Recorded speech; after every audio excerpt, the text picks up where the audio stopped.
Suamiku berkata agar aku tidak mempermalukannya, karena penampilanku terlalu biasa bagi rekan-rekan kayanya. Ia menyuruhku sadar posisi, dan aku menyetujuinya dalam diam.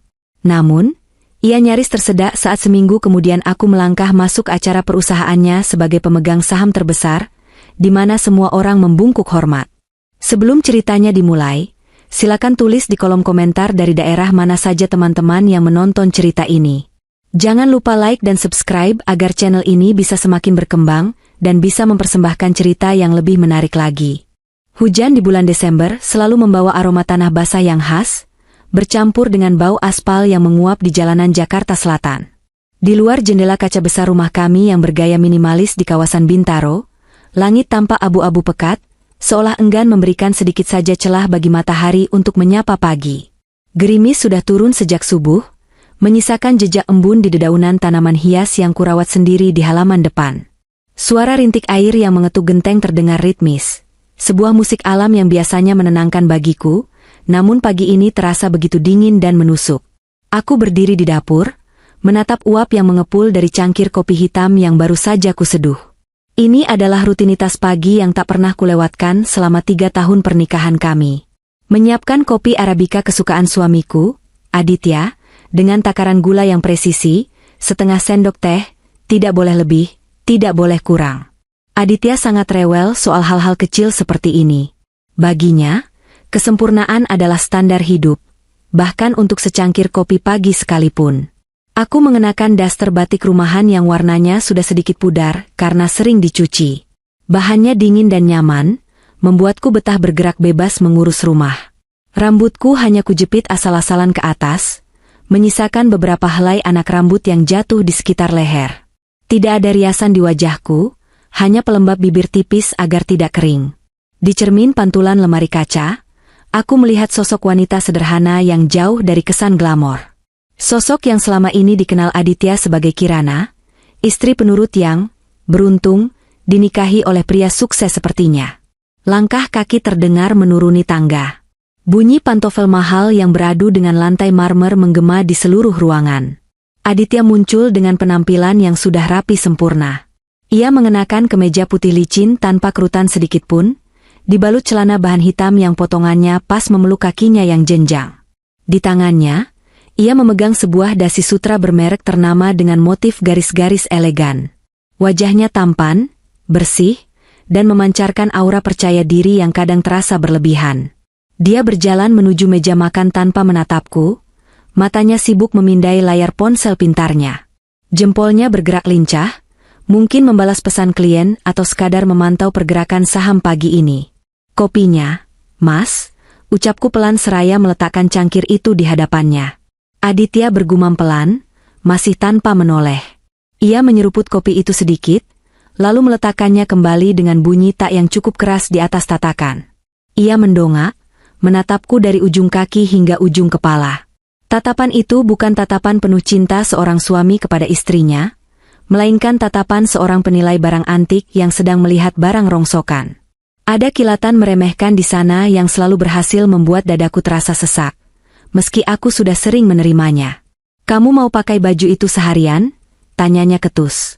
Tangannya kini sibuk menyimpul dasi di lehernya, gerakan yang tampak sedikit kasar, karena ia terlihat terburu-buru. Aku menunduk melihat dasterku. "Ini kan di rumah, Mas. Lagian hujan, enak pakai yang adem begini." Aditya mendengus kasar. Ia selesai memasang dasinya, lalu merapikan kerahnya sambil bercermin di kaca besar yang ada di ruang tengah, tak jauh dari meja makan. "Kamu itu istri manajer investasi, Ran. Cobalah berpenampilan sedikit berkelas. Masa setiap pagi aku harus melihat istriku kumel begini? Apa kata tetangga kalau mereka lihat kamu ambil paket di depan pagar pakai baju gombrong begitu?" Aku hanya diam, tanganku meremas ujung meja makan. "Maaf, Mas. Nanti aku ganti kalau sudah selesai beres-beres." Aditya berbalik badan, kini menatapku tajam. Ia berjalan mendekat, aroma parfum mahalnya, campuran wood dan citrus, langsung menyeruak masuk ke indera penciumanku. Dulu, wangi ini membuatku berdebar jatuh cinta. Sekarang, wangi ini hanya mengingatkanku pada arogansi dan kepalsuan. "Dengar, Ran, suaranya merendah tapi penuh penekanan. Nanti malam ada gala dinner di The Heritage Club. Itu acara besar. Semua investor kakap hadir, bos-bos besar dari berbagai perusahaan multinasional juga datang.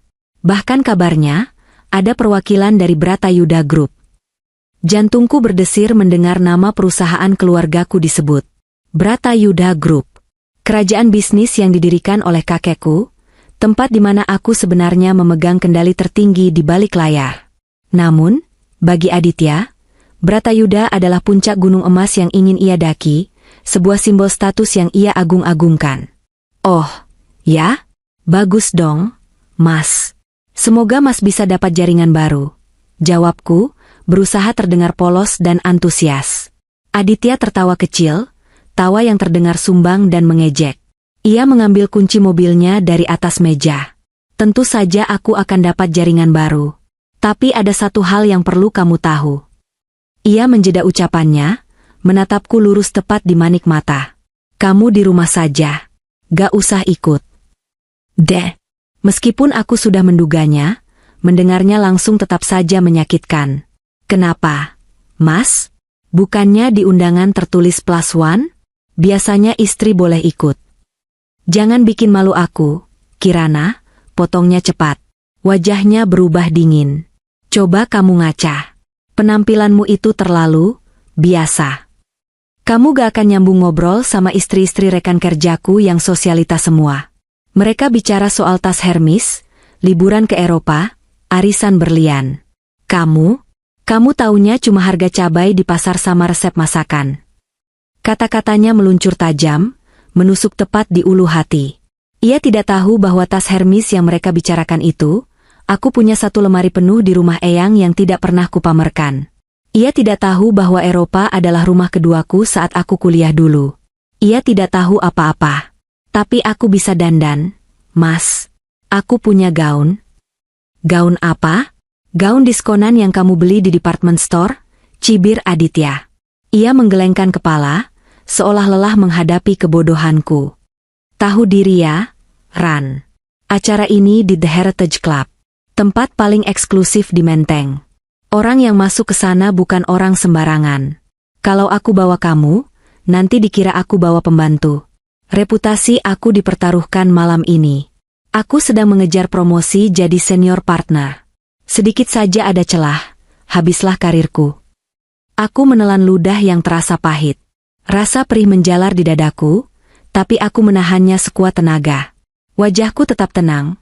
Topeng yang sudah kulatih bertahun-tahun sejak aku memutuskan untuk menyembunyikan identitas asliku demi mencari cinta yang tulus.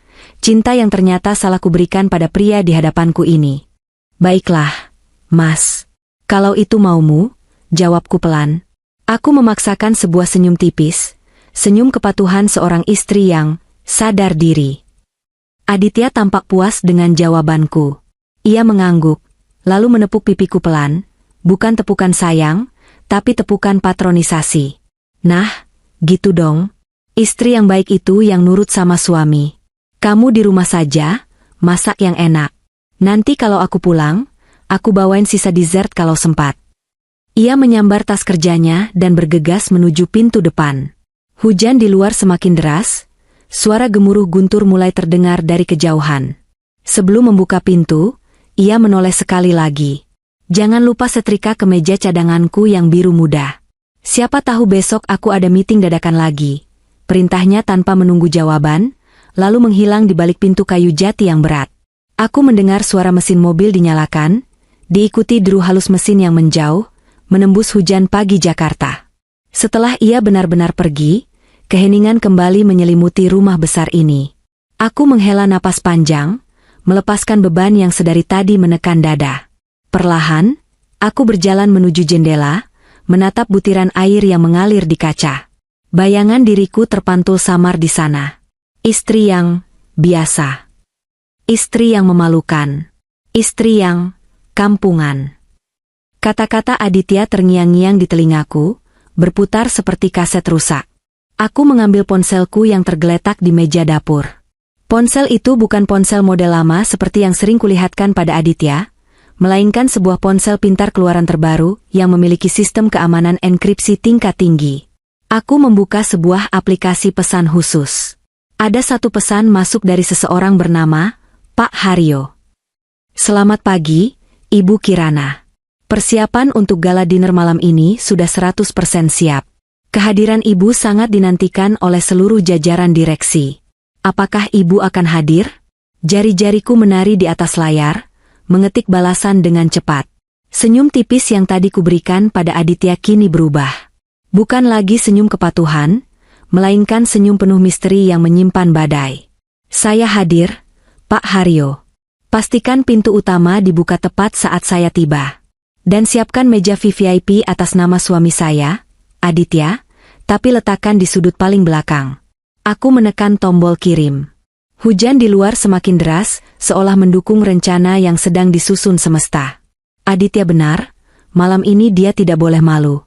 Karena rasa malu yang sesungguhnya baru akan ia rasakan saat tahu siapa sebenarnya wanita biasa yang ia tinggalkan di rumah ini. Iya, Mas, gumamku pada ruangan kosong itu. Aku akan tahu diri.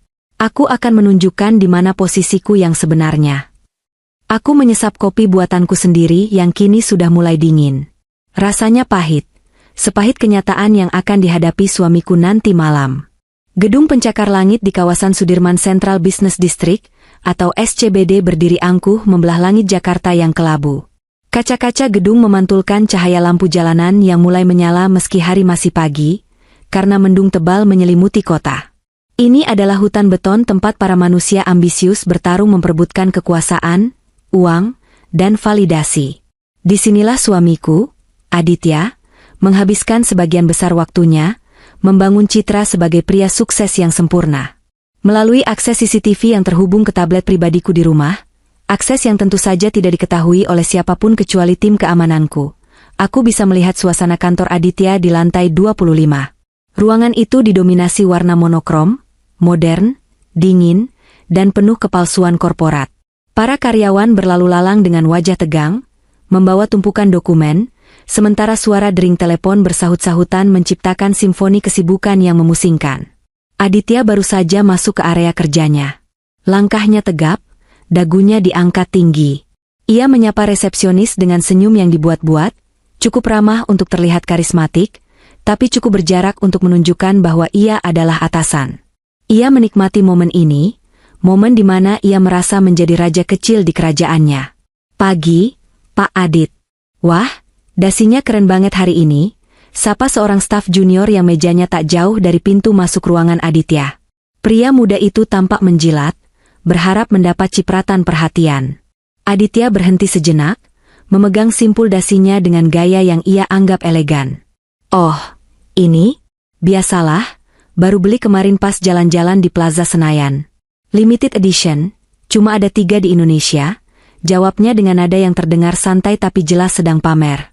Aku yang mendengarkan percakapan itu melalui audio feed, hanya bisa menggelengkan kepala. Dasi itu ia beli bulan lalu saat diskon akhir tahun di sebuah outlet biasa, bukan edisi terbatas. Kebohongan demi kebohongan adalah bahan bakar yang membuat Aditya tetap merasa hidup. Ia butuh pengakuan orang lain seperti manusia butuh oksigen. Ia masuk ke ruangannya yang berdinding kaca, meletakkan tas kerjanya di atas meja mahoni yang mengkilap. Tak lama kemudian, 2 orang rekan kerjanya, sesama manajer investasi tapi beda divisi, masuk ke ruangannya. Mereka adalah Benny dan Rio, 2 pria yang setipe dengan Aditya, gila status dan suka menilai orang dari apa yang mereka pakai. Dit, gimana persiapan buat nanti malam? Jadi datang ke The Heritage? Tanya Benny sambil duduk di kursi tamu tanpa dipersilakan. Aditya tertawa renyah sambil menyalakan laptopnya. Ya jelas jadi dong, Ben. Gila aja kalau gue ngelewatin acara sekelas itu. Itu kan tempat kumpulnya All Money Jakarta. Bukan sembarangan OKB yang bisa masuk situ. Wih, ngeri, sahut Rio sambil berdecak kagum. Tapi gue denger-denger member di sana susah banget dapetnya ya. Konon katanya antriannya bisa tahunan, terus harus ada rekomendasi dari 3 anggota tetap. Lu gimana caranya bisa tembus? Dit, hebat banget lu. Aditya menyandarkan punggungnya ke kursi kerja, Memasang wajah penuh misteri seolah ia adalah orang paling berpengaruh di Jakarta. Yah, kalian tahulah networking gue gimana. Gue kenal orang dalam. Ada salah satu dewan komite di sana yang kebetulan klien prioritas gue. Dia yang push aplikasi gue biar langsung di ACC. Katanya sih, profil gue sangat cocok sama citra klub mereka. Berkelas, profesional, dan punya masa depan cerah. Aku hampir menyemburkan teh hangat yang sedang kuminum di rumah. Cerita yang ia karang benar-benar luar biasa. Kenyataannya sangat berbeda. 3 bulan lalu, Aditya mengajukan aplikasi keanggotaan ke The Heritage Club. Aku tahu karena Pak Haryo, manajer klub itu yang juga orang kepercayaan kakekku, melaporkannya padaku. Aplikasi Aditya ditolak mentah-mentah, bukan hanya sekali, tapi 3 kali. Alasannya jelas. Kekayaannya belum memenuhi standar minimum klub, dan latar belakang keluarganya dianggap kurang bona fide oleh komite seleksi yang sangat konservatif. Komite di sana sangat selektif. Mereka bisa mencium bau orang yang berusaha terlalu keras dari jarak 1 kilometer. Dan Aditya baunya sangat menyengat. Namun, seminggu yang lalu, aku menelepon Pak Haryo. Terima aplikasi Aditya, perintahku saat itu. Tapi, Ibu Kirana, kualifikasinya jauh di bawah standar. Dan perilakunya agak arogan, bantah Pak Haryo dengan sopan. Saya tahu, Pak. Justru itu. Biarkan dia masuk. Biarkan dia merasa terbang tinggi. Saya butuh dia ada di sana saat gala dinner nanti. Saya ingin dia melihat sendiri siapa yang memegang kendali. Baik, Bu. Sesuai perintah Ibu. Dan begitulah, aplikasi yang sudah masuk tong sampah itu tiba-tiba disetujui. Aditya mengira itu karena pesonanya, padahal itu murni karena belas kasihan, atau lebih tepatnya, jebakan, dari istri yang ia sebut, biasa, ini. Di layar tablet, Aditya masih sibuk membual. Pokoknya nanti malam gue bakal sikat semua kartu nama investor di sana. Gue yakin, abis acara ini, portofolio gue bakal naik drastis. Kalian kalau mau nitip salam sama bos Bratayuda, bilang aja. Siapa tahu gue bisa ngobrol one-on-one sama beliau. Benny dan Rio tertawa, setengah kagum setengah iri. Mantap lah, Dit. Bini lu ikut? Si Kirana? Tanya Benny iseng. Wajah Aditya langsung berubah masam. Ia mengibaskan tangan di udara, seolah mengusir lalat. Enggak lah. Gue suruh dia di rumah aja. Lu tahu sendiri kan Kirana gimana? Penampilannya tuh, aduh, kebanting banget kalau dibawa ke acara high class gitu. Malu-maluin gue nanti. Dia itu tipikal ibu rumah tangga yang taunya cuma daster sama panci. Gak nyambung diajak ngomong bisnis atau gaya hidup. Iya juga sih, timpal Rio. Istri lu emang sederhana banget ya. Gak kayak bini si Andre yang tiap hari posting OOTD barang branded. Tapi kan lumayan Dit, dia nurut sama lu. Nurut sih nurut, tapi kan gue butuh pendamping yang bisa ngangkat value gue di depan klien. Gue butuh yang kaya, ya kayak sekretarisnya Pak Direktur itulah. Yang modis, pinter ngomong, wangi. Kalau Kirana MAH, diajak ke mall aja kadang gue suruh jalan agak jauhan dikit. Aditya tertawa, dan kedua temannya ikut tertawa. Tawa mereka menggema melalui speaker tabletku, mengisi ruang tamu rumahku yang sepi. Hatiku yang tadi pagi terasa perih, kini mulai membeku. Rasa sedih itu perlahan berganti menjadi rasa jijik yang mendalam. Ternyata seperti itu ia membicarakanku di belakang. Bukan hanya meremehkan, tapi sudah sampai tahap menghina dan meniadakan keberadaanku sebagai manusia yang punya harga diri. Aditya tidak sadar bahwa setiap kata yang ia ucapkan sedang menggali lubang kuburnya sendiri. Ambisi semu yang ia banggakan itu hanyalah istana pasir yang akan tersapu ombak sebentar lagi. Tiba-tiba ponsel Aditya berbunyi. Ia mengangkatnya dengan gaya sok sibuk. Halo? Ya, ini Aditya. Oh, dari butik? Jas pesanan saya sudah siap? Oke. Siang ini pas jam istirahat saya ke sana. Pastikan fittingnya sempurna ya. Saya gak mau ada satu benang pun yang keluar. Harganya 50 juta kan? Tenang, gesek aja nanti. Ia menutup telepon dengan wajah sumringah. Tuh kan, jas Italia gue udah jadi. 50 juta, bro. Gaji kalian berapa bulan tuh? Candanya pada Benny dan Rio. Aku menutup aplikasi pemantau itu. Layar menjadi gelap. Cukup sudah aku mendengar ocehannya. Sekarang giliranku untuk bersiap. Aku beranjak dari sofa, berjalan menuju kamar tidur utama. Aku membuka lemari pakaianku, menggeser deretan daster dan kaos oblong usang ke samping. Di bagian paling belakang lemari, tersembunyi di balik dinding palsu yang kusam, terdapat sebuah panel fingerprint. Aku menempelkan jempolku. Klik. Dinding itu bergeser, menampakkan sebuah walk-in closet rahasia yang luas. Di dalamnya, berjejer gaun-gaun haute couture, tas-tas bermerek yang harganya setara mobil mewah, dan koleksi perhiasan warisan keluarga Bratayuda yang nilainya tak terhingga. Mataku tertuju pada satu set kebaya di tengah ruangan yang dipasang di manekin. Kebaya bludru hitam pekat dengan bordiran benang emas murni bermotif burung hong, dipadukan dengan kain batik tulis kuno yang usianya sudah ratusan tahun. Itu adalah kebaya milik nenekku, pendiri yayasan The Heritage Club. Kebaya yang melambangkan kekuasaan, keanggunan, dan dominasi. Aku mengusap kain bludru itu perlahan. Tunggu aku nanti malam, Mas, bisikku pelan. Kamu mau melihat kelas yang sebenarnya? Aku akan menunjukkannya padamu. Di luar, petir menyambar keras, seolah langit Jakarta ikut bersorak menyambut panggung sandiwara yang akan segera berakhir. Permainan baru saja dimulai, dan kali ini, akulah sutradaranya. Hujan yang mengguyur Jakarta sejak pagi mulai mereda saat mobil Alphard hitam yang membawaku memasuki gerbang kompleks pemakaman San Diego Hills di Karawang. Meski hujan telah berhenti, langit masih menyisakan awan kelabu yang menggantung rendah, menciptakan suasana melankolis yang sempurna untuk sebuah kunjungan ke masa lalu. Kaca mobil yang gelap melindungiku dari dunia luar, memberikan privasi mutlak yang jarang kudapatkan saat berada di rumah bersama Aditya. Di sini, di dalam kabin mobil yang hening dan wangi aromaterapi cendana, aku bisa melepaskan topeng, istri bodoh, itu dan kembali menjadi diriku sendiri. Sopir pribadiku, Pak Asep, orang kepercayaan keluarga yang sudah mengabdi sejak aku masih balita, mengemudikan mobil dengan sangat hati-hati membelah jalanan paving block yang rapi. Di kiri dan kanan, hamparan rumput hijau terbentang luas, dihiasi nisan-nisan artistik yang menandakan tempat peristirahatan terakhir orang-orang terkaya di negeri ini.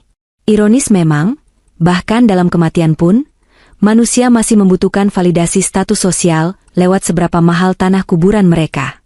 Namun, bagi keluargaku, tempat ini bukan soal pamer kemewahan, melainkan tentang ketenangan dan privasi. Mobil berhenti tepat di depan sebuah area privat yang dipagari tanaman teh-tehan yang dipangkas rapi. Ini adalah menshan keluarga Bratayuda. Tidak ada nisan mencolok yang berlapis emas atau patung malaikat raksasa di sini. Hanya sebuah pendopo joglo kecil yang teduh, dikelilingi taman bunga melati, dan sebuah pusara sederhana dari batu andesit hitam. Saya tunggu di sini, Bu Kirana, ucap Pak Asep santun sambil membukakan pintu mobil. Ia memegang payung hitam besar, siap melindungiku dari sisa-sisa gerimis. Terima kasih, Pak. Saya ingin sendiri dulu sebentar, jawabku sambil menerima payung itu. Aku melangkah pelan menuju pusara itu. Rumput basah sedikit membenamkan hak sepatu flat yang kugenakan. Aroma tanah basah dan bunga melati langsung menyergap indera penciumanku, aroma yang selalu mengingatkanku pada Eyang Kakung. Sosok pria tegas namun berhati lembut yang membesarkanku seorang diri, setelah kedua orang tuaku meninggal, dalam kecelakaan pesawat belasan tahun lalu. Di nisan itu tertulis nama, R.M. Soedibio Bratayuda. Pendiri Bratayuda Group, konglomerat yang disegani bukan hanya karena kekayaannya, tapi karena integritasnya. Aku berjongkok, meletakkan sekeranjang bunga sedap malam yang tadi sempat kubeli di jalan. Tanganku mengusap batu nisan yang dingin itu. Assalamualaikum, Eyang, bisikku lirih. Suaraku bergetar. Maaf Kirana baru datang lagi. Akhir-akhir ini, rasanya melelahkan sekali berpura-pura. Ingatanku melayang ke masa lalu, saat aku masih remaja. Waktu itu, aku merengek minta dibelikan mobil sport merah menyala seperti teman-temanku di sekolah internasional. Eyang hanya tersenyum, lalu membawaku ke sawah milik petani binaan perusahaan di Jawa Tengah. Di sana, ia menunjuk tanaman padi yang sudah menguning. Enduk, lihat padi itu, kata Eyang waktu itu, suaranya berat dan berwibawa. Makin berisi, dia makin merunduk. Bukan karena dia lemah, tapi karena dia sadar dia membawa manfaat. Orang yang benar-benar kaya, benar-benar kuat, tidak perlu berteriak agar dunia tahu dia ada. Justru tong kosong yang nyaring bunyinya. Nasihat itu tertanam kuat di benakku. Itulah alasan mengapa aku menyetujui pernikahan dengan Aditya, tanpa mengungkapkan identitas asliku. Aku ingin dicintai sebagai Kirana si perempuan biasa, bukan Kirana si pewaris tunggal triliunan rupiah. Aku ingin membuktikan bahwa cinta tulus itu ada tanpa memandang materi. Namun, aku salah. Eyang benar soal padi, tapi Eyang lupa memberitahuku bahwa ada jenis manusia seperti Aditya, hama yang hanya ingin memakan bulir padi itu sampai habis, lalu membuang jeraminya. Aditya bukan tong kosong lagi, dia adalah parasit yang silau akan kemewahan kulit luar. Eyang, nanti malam Kirana akan membuka topeng ini, ucapku pada nisan bisu itu. Kirana sudah cukup bersabar selama 3 tahun. Kirana sudah mencoba menjadi istri yang berbakti, menekan ego, menyembunyikan siapa diri ini demi menghormati posisi suami. Tapi dia menginjak-injak harga diri yang Eyang ajarkan. Dia meremehkan cucu Eyang karena penampilan luarnya. Angin berhembus pelan, menggoyangkan dedaunan pohon Kamboja di dekatku. Seolah Eyang sedang mendengarkan dan memberi restu. Aku akan mengambil kembali apa yang menjadi hakku, Eyang. Termasuk The Heritage Club yang Eyang bangun dengan susah payah. Aku tidak akan membiarkan tempat itu dikotori oleh orang-orang palsu seperti suamiku sendiri. Aku berdiri, membersihkan sisa tanah di ujung rok batiku. Sudah cukup sesi curhatnya. Air mata tidak akan menyelesaikan masalah. Sekarang saatnya bertindak. Aku kembali ke mobil dengan langkah yang jauh lebih ringan. Kita ke Menteng, Pak Asep. Lewat pintu belakang klub, perintahku begitu masuk ke dalam mobil. Siap, Bu. Perjalanan dari Karawang ke Menteng memakan waktu 1 jam, karena tol dalam kota mulai padat. Sepanjang perjalanan, aku membuka tabletku, memeriksa laporan keuangan perusahaan yang dikirimkan sekretaris pribadiku. Grafik keuntungan stabil, ekspansi berjalan lancar. Setidaknya, warisan Eyang aman di tanganku. Yang tidak aman hanyalah rumah tanggaku. Kami tiba di kawasan Menteng saat hari menjelang sore. Gedung The Heritage Club berdiri megah dengan arsitektur kolonial Belanda yang terawat sempurna. Cat putihnya yang bersih kontras dengan pilar-pilar tinggi yang kokoh. Di bagian depan, kulihat petugas valet mulai sibuk menyiapkan area penyambutan untuk acara gala dinner nanti malam. Karpet merah sedang digelar. Bunga-bunga segar didatangkan dengan truk box. Pak Asep tidak mengarahkan mobil ke lobi utama, melainkan berbelok ke jalan samping yang sepi, menuju gerbang hitam tinggi yang dijaga ketat oleh 2 orang security bertubuh kekar. Begitu melihat plat nomor mobilku, mereka langsung sigap membuka gerbang tanpa bertanya. Mereka tahu, mobil ini adalah mobil pemilik tahta tertinggi di tempat ini. Mobil berhenti di area parkir khusus direksi. Aku turun, dan di sana, berdiri tegak menyambutku, adalah Pak Haryo.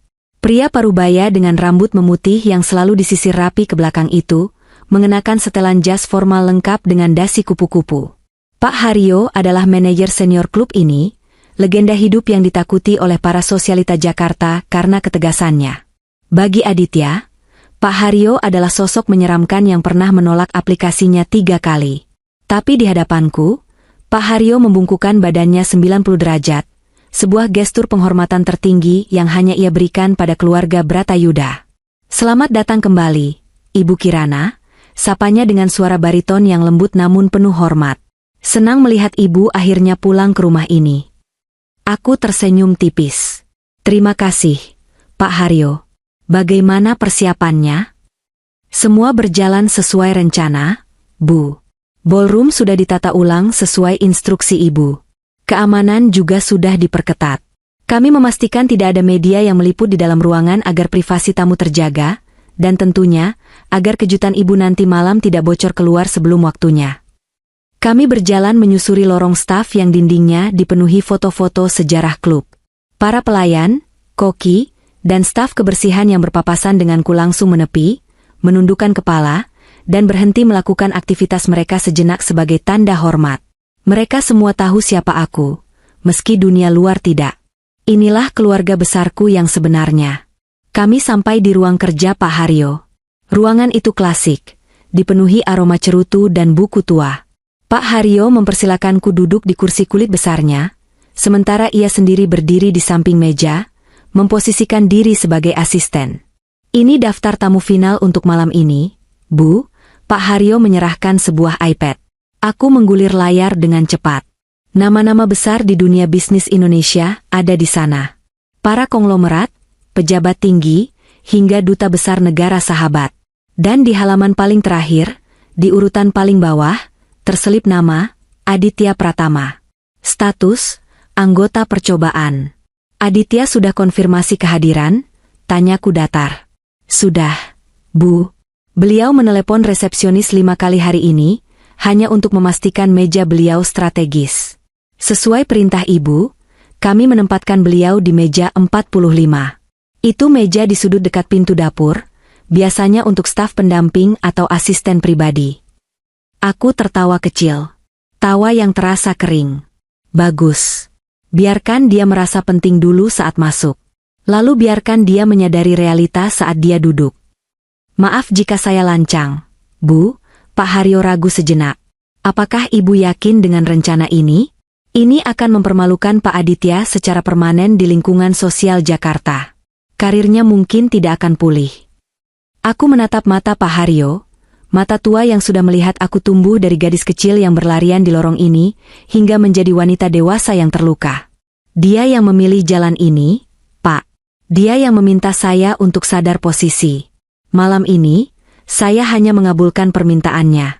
Saya akan menunjukkan posisi saya, dan posisi dia. Pak Haryo mengangguk mengerti. Baik, Bu. Saya akan pastikan skenario ini berjalan sempurna. Oh ya, desainer Ana Avanti sudah menunggu Ibu di butik beliau di Plaza Indonesia untuk fitting terakhir. Ibu mau langsung ke sana? Aku melirik jam tangan. Masih ada waktu 2 jam sebelum acara dimulai. Waktu yang cukup untuk mengubah itik buruk rupa ini menjadi angsa yang akan mematuk tuannya. Ya, siapkan mobil. Kita ke Plaza Indonesia sekarang. Dan Pak Haryo? Ya, Bu.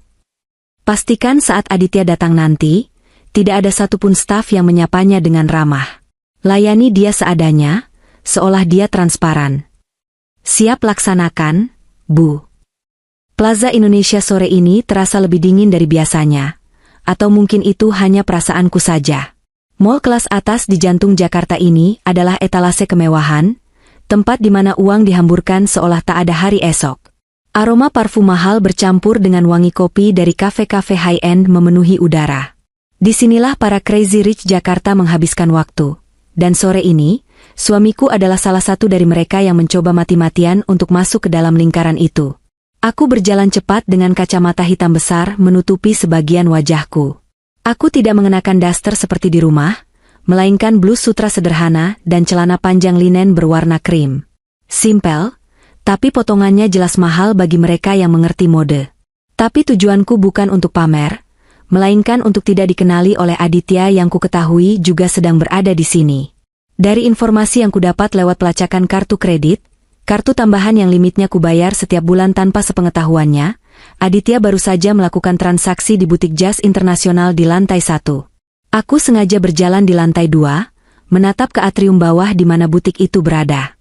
Dinding kaca butik itu transparan, memudahkanku melihat apa yang terjadi di dalam. Di sana dia. Aditya berdiri di depan cermin besar butik.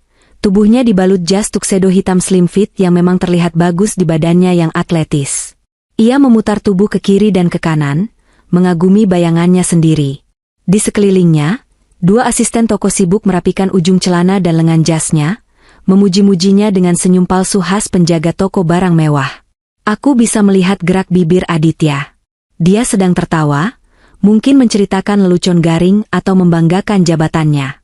Dia terlihat begitu hidup, begitu bahagia. Sangat berbeda dengan wajah masam yang ia tunjukkan padaku setiap pagi di meja makan.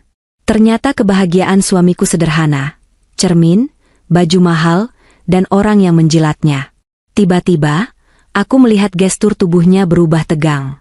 Dia mengeluarkan dompet, lalu menyerahkan sebuah kartu kredit ke kasir. Kasir itu memasukkannya ke mesin EDC, menunggu beberapa saat, lalu menggeleng pelan sambil mengembalikan kartu itu. Aditya tampak panik. Dia merogoh dompetnya lagi, mengeluarkan kartu kedua. Ditolak lagi. Aku tersenyum miris dari lantai 2. Tentu saja ditolak. Kartu pertama sudah over limit, karena dia pakai untuk mentraktir teman-temannya mabuk minggu lalu. Kartu kedua, aku yang memblokirnya sementara tadi pagi lewat aplikasi perbankan dengan alasan aktivitas mencurigakan. Aku ingin melihat bagaimana dia mengatasi rasa malu itu. Aditya tampak berdebat kecil dengan kasir, wajahnya memerah. Dia akhirnya mengeluarkan kartu ketiga, kartu debit gaji utamanya yang seharusnya dipakai untuk bayar cicilan rumah. Kasir menggeseknya, dan kali ini berhasil. Aditya menghela napas lega, tapi aku tahu, itu artinya bulan depan dia akan pusing 7 keliling mencari uang untuk menutupi lubang yang baru saja dia gali. Demi jas seharga 50 juta, dia rela mempertaruhkan keuangan rumah tangga yang sebenarnya sudah pincang kalau bukan karena suntikan dana diam-diam dariku. Ponselku bergetar. Nama, Mas Aditya, muncul di layar. Aku membiarkannya berdering 2 kali sebelum mengangkatnya. Aku mengatur napas, mengubah suaraku menjadi datar dan patuh. Halo, Mas? Ran. Kamu di mana? Suaranya terdengar ketus dan terengah-engah, seolah dia yang paling sibuk sedunia. Padahal aku bisa melihatnya sedang berdiri santai sambil menunggu struk belanja. Aku di rumah, Mas. Sedang beres-beres dapur, bohongku lancar. Setrikaan uap sudah kamu siapin belum? Kemeja putihku yang colarnya kaku itu, jangan sampai ada kusut sedikit pun. Aku mau pulang sebentar lagi buat ganti baju, terus langsung cabut. Jangan lelet kerjanya, bentaknya. Aku menatap sosoknya dari kejauhan. Betapa kecilnya pria ini. Dia membentak istrinya hanya untuk menutupi rasa insekuritasnya sendiri, setelah nyaris dipermalukan di kasir. Sudah, Mas. Sudah aku gantung rapi di kamar. Jawabku tenang. Mas beli jas baru ya? Mahal pasti. Dia terdiam sejenak, mungkin kaget kenapa aku bertanya soal jas. Ya biasalah. Investasi penampilan. Kamu gak usah tanya-tanya harga, gak bakal ngerti juga. Uang belanja bulan ini aku potong dikit ya buat nutup kebutuhan mendesak. Kamu pinter-pinter atur duit lah, jangan boros masak daging terus. Darahku mendidih. Dia memotong uang belanja dapur, yang sebenarnya recehan bagiku tapi prinsipnya yang menyakitkan, demi menutupi gengsinya. Iya, Mas. Hati-hati di jalan, tutupku, lalu mematikan sambungan telepon sepihak. Aku berbalik badan, meninggalkan pemandangan menyedihkan di lantai 1 itu. Langkahku menuju sebuah butik eksklusif di ujung lorong lantai 2. Tidak ada pajangan baju di etalasenya, hanya pintu kaca buram dengan tulisan emas kecil. Anna Avanti, Private Atelier. Aku menekan bel. Pintu otomatis terbuka. Suasana di dalam sangat kontras dengan keramaian mall. Hening, harum melati, dan diiringi alunan gending Jawa pelan. Seorang wanita parubaya dengan sanggul khas dan kebaya modern menyambutku. Itu Bunda Anne sendiri, desainer legendaris Indonesia. Mbak Kirana, serunya hangat, langsung memelukku tanpa canggung. Tidak ada bungkukan kaku seperti stafku, tapi pelukan hangat seorang seniman kepada musenya. Lama sekali nggak mampir. Apa kabar, Nak? Baik, Bunda. Maaf baru sempat kesini. Agak sibuk mengurus drama kehidupan, jawabku sambil tersenyum kecut. Bunda Anne tertawa renyah, seolah mengerti apa yang kumaksud. Beliau tahu siapa aku. Beliau tahu sejarah keluargaku. Dan beliau tahu kebaya apa yang kubutuhkan untuk malam ini. Sudah siap di dalam. Mari, kita coba. Saya buatkan khusus dengan pakem klasik tapi cuttingnya Vierce. Cocok buat show of power. Ujar Bunda Anne sambil menggandeng tanganku menuju ruang ganti VVIP. Di tengah ruangan yang dikelilingi cermin kristal, sebuah manekin berdiri gagah mengenakan kebaya beludru hitam pekat. Bordiran emas di bagian leher dan punggungnya begitu detail, membentuk motif burung hong yang sedang mengepakkan sayap, simbol kebangkitan dan keabadian. Kain bawahannya adalah batik tulis motif parang barong, motif yang dulu hanya boleh dipakai oleh raja-raja. Ini. Aku tertegun. Keindahannya membuatku merinding. Warisan nenekmu, saya restorasi sedikit benang emasnya supaya lebih shining. Dan saya sesuaikan ukurannya dengan badanmu sekarang. Jelas Bunda Anne. Aku mulai menanggalkan pakaian, biasa, ku. Para asisten Bunda Anne dengan sigap membantuku mengenakan kebaya itu. Saat kain bludru itu menyentuh kulitku, rasanya seperti ada energi yang mengalir. Dingin, namun membakar semangat. Ketika kancing terakhir dikaitkan dan kain batik dililitkan dengan sempurna, aku menatap pantulan diriku di cermin. Sosok wanita sederhana, istri yang penurut, dan perempuan, kampungan, yang sering dihina Aditya, lenyap seketika. Yang berdiri di cermin adalah Kirana Larasati Bratayudha. Pewaris tahta, wanita yang memegang kendali ribuan nasib karyawan, dan istri yang siap memberikan pelajaran termahal bagi suaminya. Aura kebangsawanan yang selama ini kupendam keluar begitu saja. Postur tubuhku menjadi lebih tegak. Tatapan mataku menajam. Sempurna, gumam Bunda Anne, menatapku dengan kagum. Kamu terlihat seperti ratu yang siap merebut kembali kerajaannya. Suamimu, dia tidak akan tahu apa yang menghantamnya nanti malam.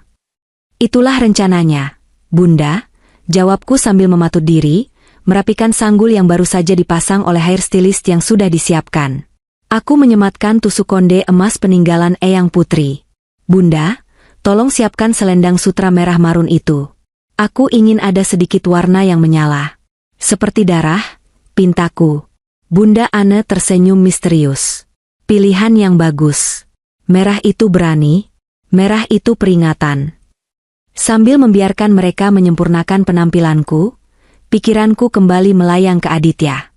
Dia pasti sekarang sedang dalam perjalanan pulang, mengumpat karena macet, dan membayangkan akan memarahiku karena hal-hal sepele.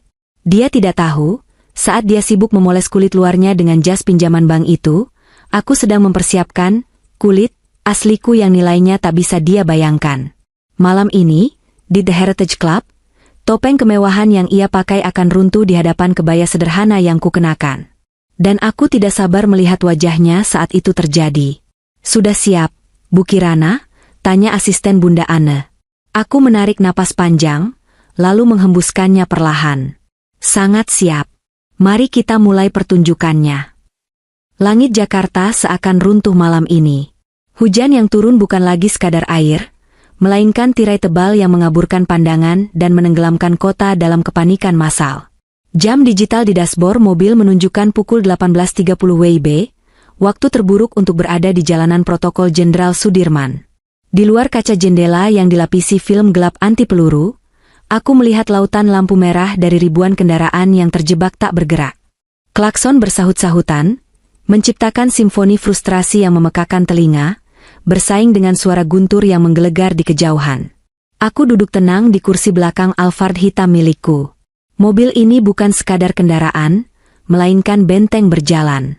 Di dalamnya, keheningan terasa begitu purba, kontras dengan kekacauan di luar sana. Pendingin udara disetel pada suhu yang sempurna, 22 derajat Celcius, menjaga agar riasan wajahku tidak luntur dan kebaya bludru yang kurnakan tetap nyaman membalut tubuh. Aroma jasmine tea yang lembut menguar dari diffuser mobil, menenangkan saraf-sarafku yang bersiap untuk pertempuran. Di tanganku, ponsel pintar menampilkan peta digital dengan 2 titik yang berkedip. Titik biru adalah posisiku saat ini, yang sedang melaju perlahan namun pasti di jalur paling kanan. Titik merah adalah posisi Aditya. Dia berada sekitar 3 km di belakangku, terjebak di area Semanggi yang terkenal dengan kemacetan nerakanya. Aku mengetuk ikon titik merah itu. Data perjalanan taksi online premium yang ditumpanginya muncul. Estimasi tiba, 45 menit lagi. Padahal acara dimulai 30 menit lagi. Aku bisa membayangkan kepanikan yang sedang melanda dirinya. Aditya adalah orang yang paling benci menunggu. Apalagi jika dia yang harus menunggu dalam ketidakpastian. Bagi pria yang memuja image kesempurnaan, terlambat datang ke acara paling bergengsi tahun ini adalah mimpi buruk. Sebuah notifikasi pesan masuk. Itu dari Aditya. Bukan teks, tapi pesan suara. Aku menekan tombol play, mendekatkan ponsel ke telinga. Sialan, macet total, Ran. Ini sopirnya juga bego banget. Dia ambil jalur lambat padahal harusnya tadi motong lewat Senopati. Kamu sih enak-enakan di rumah leha-leha nonton TV. Coba kamu lihat suami kamu ini, Berjuang mati-matian buat karir, kejebak hujan, basah, pusing. Untung kamu gak ikut. Kalau kamu ikut, pasti ribet harus jagain kamu, dengerin kamu ngeluh, bikin sempit mobil aja. Udah diam di rumah, jangan tidur duluan, tunggu aku pulang. Suaranya penuh emosi, napasnya memburu, dan ada nada kasar yang sangat familiar. Aku tidak terkejut, pun tidak sakit hati lagi. Rasa sakit itu sudah lama menguap, digantikan oleh rasa kasihan yang dingin. Dia menyalahkanku atas kemacetan Jakarta, atas ketidakbecusan sopir taksinya, dan atas nasib buruknya sendiri. Itu adalah mekanisme pertahanan dirinya yang klasik, cari kambing hitam, dan kambing hitam termudah adalah istri yang dianggapnya lemah. Aku menatap layar ponsel itu dengan tatapan kosong. Untung aku gak ikut. Ya mas, gumamku pelan. Justru untung aku tidak satu mobil denganmu. Karena kalau iya, kamu akan tahu bahwa mobil yang kamu tumpangi itu tidak ada apa-apanya dibanding mobil yang sedang membelah jalanan ini. Aku menekan tombol interkom yang menghubungkanku dengan sopir di depan. Pak Asep, kita bisa lebih cepat? Saya tidak mau membuat tamu-tamu menunggu terlalu lama. Bisa, Bu, suara Pak Asep terdengar tenang. Forager sudah siap membuka jalan. Di depan mobil kami, sebuah motor besar polisi lalu lintas menyalakan sirine dan lampu rotator birunya. Suara uwi-uwi yang khas itu membelah kemacetan. Mobil-mobil lain dengan enggan menepi, memberi jalan bagi iring-iringan, VVIP, yang mereka kira pejabat negara atau diplomat asing. Mereka tidak tahu, yang ada di dalam mobil ini hanyalah seorang ibu rumah tangga yang sering diremehkan suaminya karena memakai daster. Mobil kami melesat mulus melewati antrian panjang kendaraan yang diam membeku. Aku melihat wajah-wajah lelah para pengemudi lain dari balik kaca jendela yang basah. Ada rasa bersalah sedikit di hatiku menggunakan privilese ini, tapi malam ini adalah pengecualian. Aku bukan sedang pamer kekuasaan, aku sedang menuju medan perang untuk mengakhiri sebuah sandiwara panjang. Hujan semakin deras, memukul-mukul atap mobil dengan ritme yang agresif. Kilat menyambar, menerangi langit Jakarta sejenak dengan cahaya putih menyilaukan. Dalam kilatan cahaya itu, aku melihat bayanganku sendiri di kaca jendela. Kebaya hitam, selendang merah marun, rambut yang disanggul rapi dengan hiasan emas. Aku terlihat asing, namun juga terasa sangat akrab. Inilah Kirana yang disembunyikan selama 3 tahun. Kirana yang dibentuk oleh disiplin keras kakeknya, bukan Kirana yang dibentuk oleh bentakan suaminya. Ponselku bergetar lagi. Kali ini pesan teks dari Aditya. Doain aku gak telat. Kalau aku telat dan gagal dapat koneksi gara-gara mood aku hancur. Ini semua salah kamu yang gak becus ngurusin mood suami pagi ini. Aku tertawa kecil, tawa yang tak sampai ke mata. Logika macam apa itu? Tapi aku tetap membalasnya. Memainkan peran terakhirku sebagai istri yang patuh. Iya, Mas. Hati-hati. Doa ibu selalu menyertai Mas. Semangat ya, kata ibu, yang kutulis terasa ambigu. Dia pasti membacanya sebagai doa seorang istri ibu rumah tangga. Tapi bagiku, itu adalah doa dari ibu pemilik yang sebentar lagi akan mencabut karpet merah dari bawah kakinya. Mobilku berbelok meninggalkan Jalan Sudirman, masuk ke kawasan Menteng yang lebih asri namun gelap karena rimbunnya pepohonan tua. Jalanan di sini lebih lengang. Rumah-rumah gedongan peninggalan zaman kolonial berdiri angkuh di balik pagar-pagar tinggi. Ini adalah kawasan Old Money, tempat di mana uang tidak perlu berteriak, karena tembok-tembok di sini sudah menyimpannya dalam diam selama puluhan tahun. Pak Asep mengarahkan mobil ke gerbang samping The Heritage Club. Berbeda dengan pintu depan yang mungkin sudah mulai ramai dengan antrian drop-off tamu, pintu samping ini steril. Begitu mobilku mendekat, gerbang besi tempa otomatis terbuka. Beberapa petugas keamanan dengan payung besar berlari mendekat, siap menyambut. Kita sudah sampai, Bu, lapor Pak Asep seraya mematikan mesin. Aku menarik napas panjang, mengisi paru-paruku dengan keberanian. Tanganku meraba kain batik di pangkuanku, merasakan tekstur halusnya. Jantungku berdegup kencang, bukan karena takut, tapi karena adrenalin. Terima kasih, Pak Asep. Parkirkan mobil di tempat biasa. Dan pastikan drivernya Mas Aditya tidak melihat mobil ini kalau dia kebetulan lewat belakang. Perintahku. Siap, Bu. Aman. Pintu mobil dibuka dari luar. Udara dingin dan lembab langsung menyergap kulitku, tapi payung besar yang dipegang petugas keamanan melindungiku dari tetesan air. Aku melangkah turun. Sepatu hak tinggiku mendarat mantap di atas paving block yang basah. Aku mendongak menatap bangunan megah di hadapanku. The Heritage Club.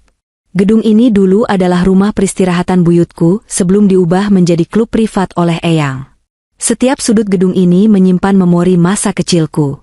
Aku ingat pernah berlarian di lorongnya, bersembunyi di balik tirai bludru tebal saat main petak umpet dengan para sepupu. Sekarang, aku kembali bukan sebagai anak kecil, tapi sebagai pemilik tunggal yang akan membersihkan rumahnya dari tamu tak tahu diri. Dari kejauhan, aku bisa mendengar suara sayup-sayup orkestra yang sudah mulai bermain di dalam. Acara sudah dimulai. Tamu-tamu sudah berdatangan. Dan Aditya, suamiku yang malang, masih bertarung dengan macet di Sudirman, mengutuk dunia, tanpa sadar bahwa badai yang sesungguhnya bukan yang ada di langit Jakarta, tapi yang sedang menunggunya di dalam gedung ini. Aku berjalan masuk melalui koridor pribadi yang menghubungkan area parkir VIP dengan ruang tunggu khusus di belakang panggung utama. Langkahku bergema di lorong sepi itu. Ta. Irama langkah seorang wanita yang sudah selesai bersabar. The Heritage Club malam ini bertransformasi menjadi definisi kemewahan klasik yang tak tertandingi. Lampu kristal chandelier raksasa yang menggantung di langit-langit Grand Ballroom memancarkan cahaya keemasan yang hangat, memantul indah pada peralatan makan perak dan gelas-gelas kristal di atas meja bundar. Wangi bunga lili segar yang diterbangkan langsung dari Belanda memenuhi ruangan, bercampur dengan aroma parfum mahal para tamu undangan. Alunan musik orkestra yang membawakan gubahan Mozart terdengar lembut, menjadi latar belakang percakapan para elit Jakarta yang berbisik-bisik tentang bisnis, politik, dan skandal terbaru. Aku berada di sebuah ruangan kecil di lantai mezanin, sebuah balkon tertutup kaca satu arah yang menghadap langsung ke seluruh ballroom. Dari sini, aku seperti elang yang mengamati mangsanya. Ruangan ini gelap, hanya diterangi cahaya dari monitor CCTV yang menampilkan berbagai sudut venue. Di sampingku, Pak Haryo berdiri tegak. Tangannya terlipat di belakang punggung, matanya juga fokus ke bawah. Pak Aditya baru saja tiba. Bu, lapor Pak Haryo pelan. Mataku langsung mencari sosoknya di kerumunan. Ah, itu dia. Di dekat pintu masuk utama yang terbuat dari kayu jati ukir. Aditya tampak sedikit berantakan. Jas mahalnya terkena cipratan air di bagian bahu, dan rambutnya yang biasanya klimis tertiup angin sehingga ada beberapa helai yang mencuat keluar. Wajahnya merah padam, sisa-sisa emosi dari kemacetan tadi masih terlihat jelas. Ia sedang mengelap sepatunya yang basah dengan tisu yang ia minta dari pelayan, sebuah pemandangan yang menyedihkan di tengah lautan manusia yang tampil sempurna. Ia celingukan, mencari wajah yang dikenalnya. Tak lama, ia melambai antusias ke arah sekelompok orang di dekat meja prasmanan. Itu Benny, Rio, dan beberapa rekan kerjanya yang lain. Mereka juga membawa istri masing-masing, wanita-wanita yang berdandan heboh dengan gaun sekuin berkilauan, tipe dandanan OKB, yang ingin terlihat menonjol tapi justru terlihat norak di tempat sekelas ini. Aku menekan tombol audio pada panel kontrol di depanku, memfokuskan mikrofon terarah ke meja tempat mereka berkumpul. Suara mereka langsung terdengar jernih melalui speaker di ruangan gelapku. Gila lo, Dit, telat banget. Kita udah mau abis nih appetizernya. Seru Benny sambil menepuk bahu Aditya. Aditya tertawa canggung, berusaha menutupi rasa malunya. Iya nih, bro, sorry banget. Biasalah, drama sopir taksi. Gue dapet sopir yang gak tahu jalan. Mana hujan deres banget lagi. Gue hampir mau turun lari tadi saking keselnya. Sabar, Dit. Yang penting udah nyampe dan tetap ganteng. Timpal Rio. Istrinya Rio, wanita bergincu merah menyala bernama Siska, melirik ke kiri dan kanan Aditya. Loh, Mas Adit sendirian aja? Istrinya mana? Si Kirana gak diajak? Tanya Siska dengan nada yang dibuat-buat manis, tapi matanya memancarkan ejekan. Aditya meneguk wine yang baru saja diambilnya dari nampan pelayan dengan rakus, seolah butuh alkohol untuk memberinya keberanian. Ia mengibaskan tangan dengan gaya meremehkan yang sangat kubenci. Aduh, Siska, jangan ditanya deh. Lo tahu sendiri kan Kirana kayak apa? Gue sengaja gak bawa dia. Kasian kalau diajak ke tempat beginian, nanti dia malah bengong kayak orang hilang. Dia itu insecure banget kalau ketemu kalian-kalian yang high class gini. Daripada bikin malu gue karena salah pakai sendok garpu, mending gue suruh dia jaga rumah aja. Gelak tawa meledak di antara mereka. Siska menutup mulutnya dengan kipas tangan, tertawa genit. Ih, Mas Adit jahat banget mulutnya. Tapi bener sih, terakhir aku lihat dia pas arisan kantor, dia pakai baju batik yang kayak taplak meja itu loh. Sumpah, aku mau negur tapi gak enak. Nah kan, sambar Aditya bersemangat, merasa validasinya terpenuhi. Makanya, gue bilang ke dia, Ran, kamu itu terlalu biasa buat acara ini. Sadar posisi aja. Untungnya dia nurut. Istri gue itu emang pendidikannya gak setinggi kita-kita, jadi wawasan pergaulannya sempit. Dunianya cuma seputar dapur sama kasur. Darahku terasa dingin mendengar kalimat itu. Bukan mendidih karena marah, tapi membeku menjadi tekad yang tajam. Dunianya cuma seputar dapur dan kasur. Ulangku dalam hati. Kalimat itu akan menjadi kalimat terakhir yang dia banggakan. Pak Haryo, panggilku tanpa mengalihkan pandangan dari monitor. Ya, Bu. Tunggu 5 menit lagi. Biarkan dia merasa nyaman dulu. Biarkan dia tertawa lebih keras lagi. Beri dia ilusi bahwa dia sudah diterima di lingkaran ini. Setelah itu, matikan musiknya. Siap, Bu. Di bawah sana, Aditya semakin menjadi-jadi. Dia mulai membual tentang proyek fiktif yang katanya sedang dia kerjakan bersama pemerintah. Dia memamerkan jam tangannya, yang kutahu itu tiruan kualitas super, kepada Rio. Dia merasa dia adalah raja malam ini. Dia berdiri di tengah lingkaran, memegang gelas wine, tertawa lepas menertawakan lelucon yang tidak lucu. Dia tidak sadar bahwa para pelayan senior di sekeliling ruangan sedang saling bertukar pandang, kode rahasia yang hanya dimengerti oleh staf The Heritage Club. Mereka sedang bersiap. 5 menit berlalu seperti 5 detik bagiku. Aku berdiri dari kursi, merapikan lipatan kebayaku. Aku memandang diriku sekilas di cermin ruangan. Wajahku tenang, tidak ada ekspresi marah. Hanya ada ketegasan seorang pemimpin. Aku melangkah keluar dari ruang observasi, menuruni tangga memutar yang tersembunyi di balik dinding panggung utama. Tangga ini langsung menuju ke pintu ganda raksasa di tengah ballroom yang selama acara tertutup rapat. Di ujung tangga, 2 orang staf keamanan sudah menunggu. Mereka memegang gagang pintu besar itu. Siap, Bu? Tanya salah satu dari mereka. Aku mengangguk. Tunggu aba-aba.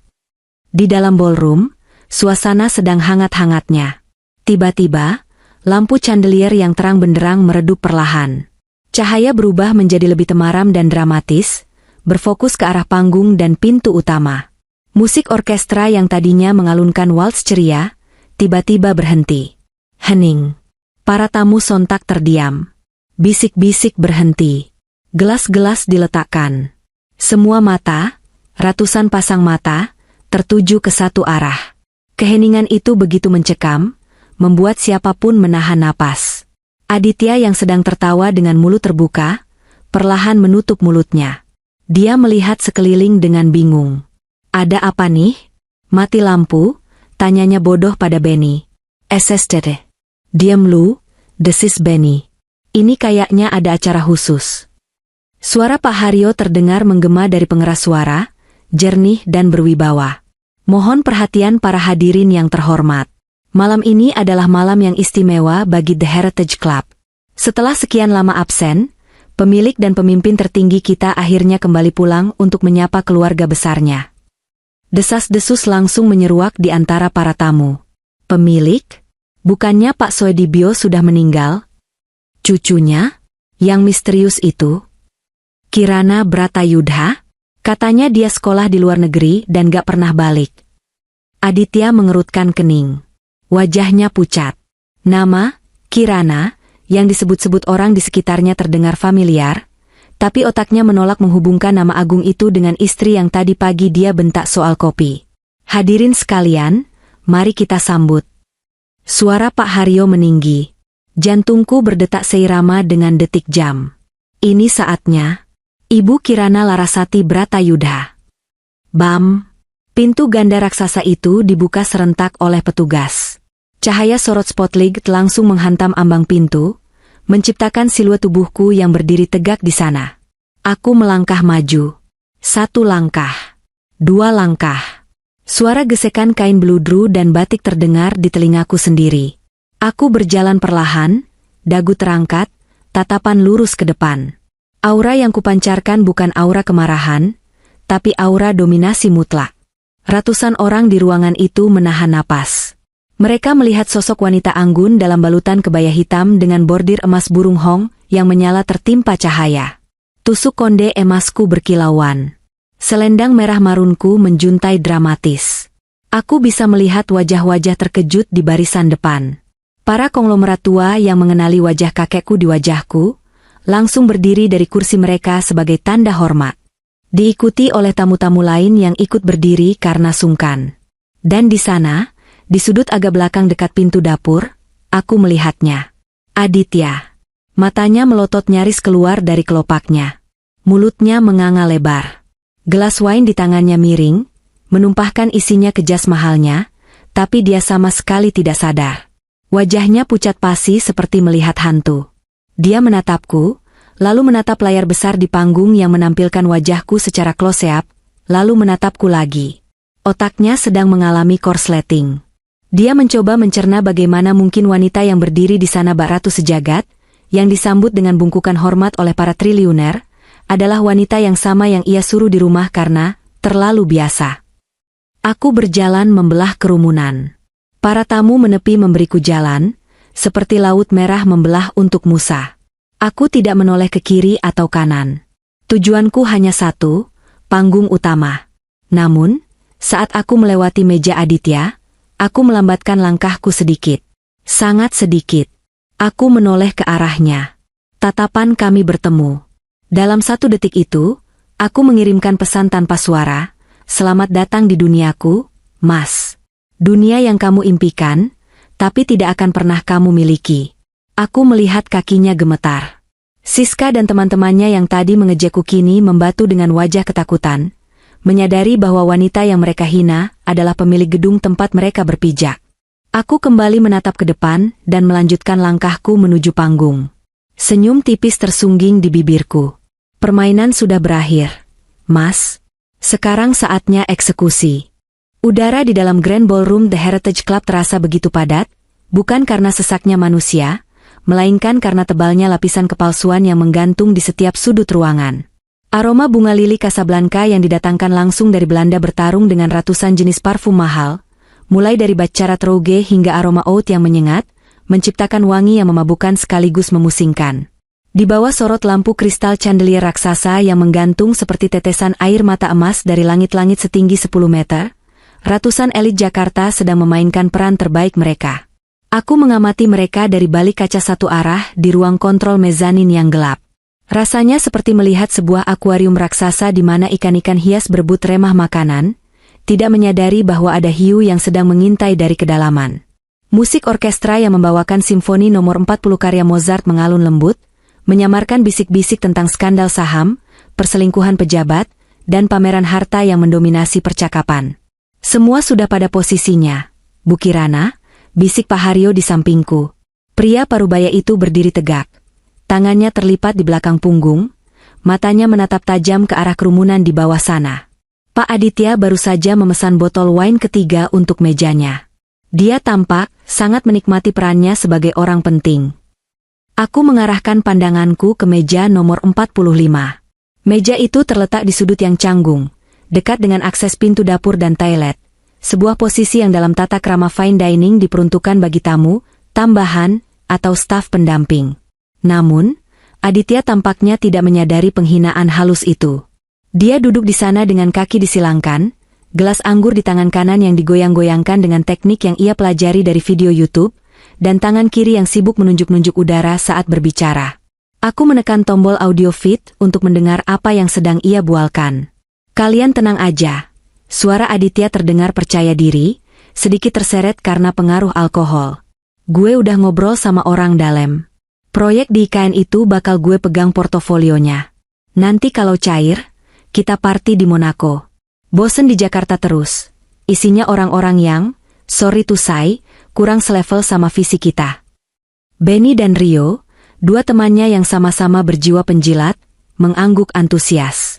Istri-istri mereka, termasuk Siska yang mengenakan gaun merah mencolok dengan belahan dada terlalu rendah untuk acara seformal ini, tertawa genit. Mas Adit emang top deh, puji Siska sambil mengibaskan kipas tangannya. Tapi beneran istri mas nggak diajak? Padahal aku penasaran loh. Katanya dia maaf ya, agak udik. Aditya tertawa paling keras. Tawa itu merobek gendang telingaku, bukan karena volumenya, tapi karena kekejamannya. Udik itu penghalusan, SIS. Kirana itu, gimana ya bilangnya? Dia wanita yang baik buat ngurus rumah, nyuci, masak, tapi buat dibawa ke tempat kayak gini? Aduh, jangan harap. Dia itu ibarat sendal jepit yang nyaman dipakai di rumah, tapi malu-maluin kalau dipakai ke pesta. Gue suruh dia di rumah aja, biar dia nggak minder lihat kemewahan kalian. Kasian kan kalau dia kaget lihat harga tas kamu. Darahku mendidih, namun anehnya, kepalaku justru semakin dingin.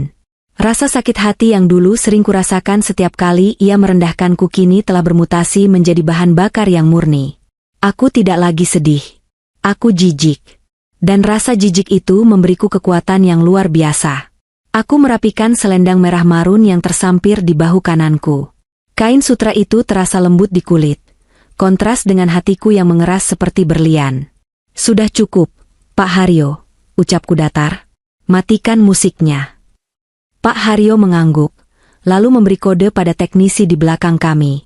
Dalam hitungan detik, alunan Mozart yang megah itu berhenti mendadak. Senyap. Ketiadaan suara yang tiba-tiba itu menciptakan efek kejut yang luar biasa. Ratusan tamu yang sedang asyik berbincang sontak terdiam. Gelas berdenting pelan saat diletakkan di meja. Wajah-wajah bingung menoleh ke kiri dan kanan, mencari tahu apa yang terjadi. Apakah ada gangguan teknis? Apakah ada keadaan darurat? Lampu chandelier perlahan meredup, menyisakan kegelapan yang dramatis.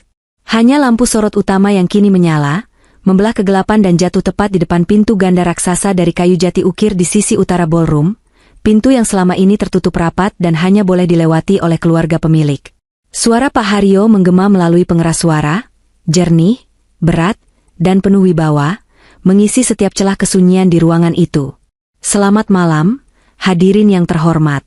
Mohon maaf mengganggu kenyamanan Anda sejenak. Semua mata tertuju ke sumber suara, lalu beralih ke pintu raksasa itu.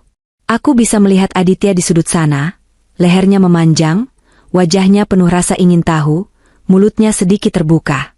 Dia mungkin berpikir akan ada pertunjukan hiburan atau kedatangan pejabat negara. Malam ini adalah malam yang bersejarah bagi The Heritage Club. Gedung ini dibangun 70 tahun yang lalu oleh almarhum Bapak R.M. Soedibyo Bratayuda dengan satu visi, menjaga marwah dan integritas. Selama 3 tahun terakhir, tahta kepemimpinan tempat ini kosong, menunggu sang pewaris menyelesaikan perjalanan spiritualnya untuk memahami arti kehidupan yang sesungguhnya. Bisik-bisik mulai terdengar seperti dengungan lebah. Nama Bratayuda adalah legenda. Dan penyebutan, pewaris, membuat para old money, mereka yang benar-benar kaya 7 turunan, menegakkan punggung mereka. Mereka tahu apa artinya ini. Dengan bangga dan penuh hormat, kami persembahkan.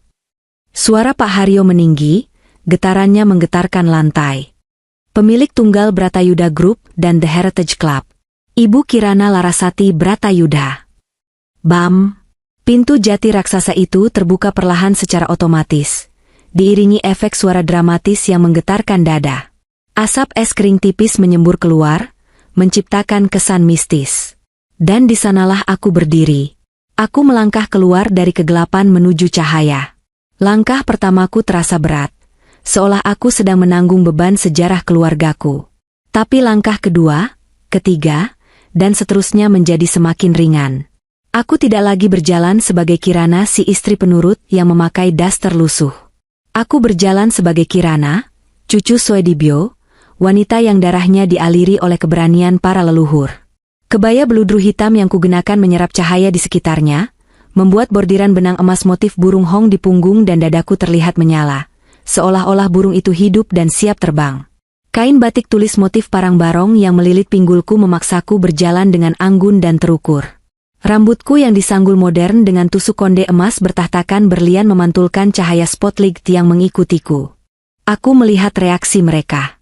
Di barisan depan, Om Darmawan, sahabat kakekku, langsung berdiri. Wajah tuanya basah oleh air mata haru. Ia membungkuk dalam, sebuah gestur penghormatan yang sangat jarang ia lakukan. Melihat itu, para konglomerat senior lainnya, para pemilik bank, raja properti, bos tambang, serentak ikut berdiri. Dalam hitungan detik, efek domino terjadi. Seluruh ruangan berdiri. Bukan karena mereka semua mengenalku, tapi karena aura kekuasaan yang terpancar begitu kuat memaksa mereka untuk tunduk. Aku berjalan membelah lautan manusia itu tanpa menoleh ke kiri atau ke kanan. Wajahku datar, dingin, namun mataku tajam menyapu ruangan. Aku mendengar desah napas tertahan, bisikan kekaguman, dan pertanyaan-pertanyaan yang tertahan di tenggorokan. Itu Kirana? Cucu Pak Soedibyo? Cantik sekali, auranya beda banget. Bukannya dia sudah meninggal? Ternyata selama ini sembunyi. Lalu, mataku menemukan targetku. Aditya. Dia masih duduk. Satu-satunya orang yang masih duduk di area itu, karena kakinya mungkin sudah lumpuh saking syoknya. Wajahnya bukan lagi pucat, tapi abu-abu, seolah darah telah berhenti mengalir ke kepalanya. Mulutnya menganga lebar, rahang bawahnya nyaris menyentuh dada. Matanya melotot, menatapku dengan tatapan yang tidak bisa didefinisikan, campuran antara horor, penyangkalan, dan kegilaan. Gelas wine di tangannya miring perlahan. Isinya, cairan merah pekat itu, tumpah membasahi celana bahan dan jas, mahal, yang ia banggakan. Tapi dia tidak bergeming. Dia tidak merasakan basahnya. Dunianya sedang runtuh di depan matanya. Teman-temannya, Benny dan Rio berdiri kaku seperti patung. Wajah mereka pias. Siska menutup mulutnya dengan kedua tangan. Matanya bolak-balik menatapku dan Aditya, menyadari bahwa wanita yang baru saja ia sebut, Udik, adalah pemilik gedung tempat ia berpijak. Aku tidak berhenti. Aku terus berjalan menuju panggung utama. Aku menaiki anak tangga satu persatu dengan irama yang konstan. Ta, ta, ta. Suara hak sepatuku menggema di seluruh ruangan yang hening itu. Aku berdiri di balik podium kayu mahoni. Aku memegang sisi podium itu dengan kedua tangan, merasakan serat kayunya. Aku menarik napas panjang, menghirup aroma kemenangan yang manis. Selamat malam. Sapaku. Suaraku tenang, namun memiliki daya tembus yang luar biasa berkat sistem audio state of the art. Selamat malam, Ibu Kirana.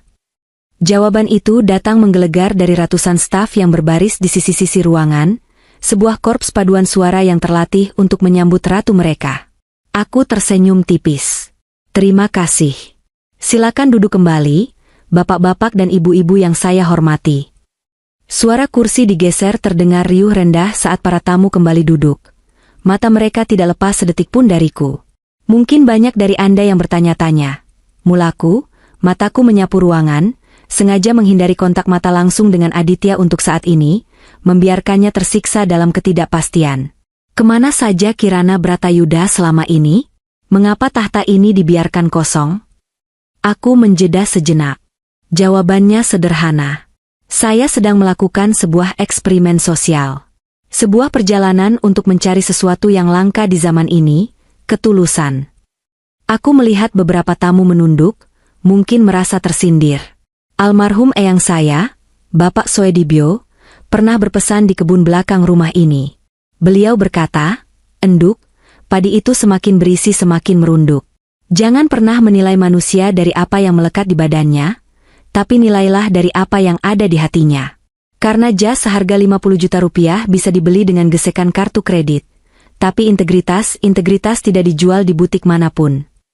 Kata-kataku meluncur tajam, menusuk tepat ke jantung permasalahan. Aku mendengar suara gelas pecah dari sudut belakang. Rupanya Aditya akhirnya menjatuhkan gelasnya. Bunyi perang itu terdengar nyaring di keheningan, menarik perhatian beberapa orang di sekitarnya yang menatapnya dengan jijik. Namun sayangnya, lanjutku, suaraku mulai mengeras.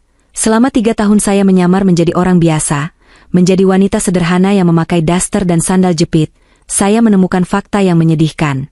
Saya menemukan bahwa di mata sebagian orang yang ironisnya sangat ingin menjadi bagian dari lingkaran ini, kesederhanaan adalah sebuah dosa. Mereka menganggap bahwa kemewahan adalah topeng yang wajib dipakai untuk menutupi kekosongan jiwa mereka. Aku melangkah keluar dari balik podium. Aku mengambil mikrofon nirkabel dan mulai berjalan menuruni panggung, masuk ke tengah-tengah kerumunan tamu.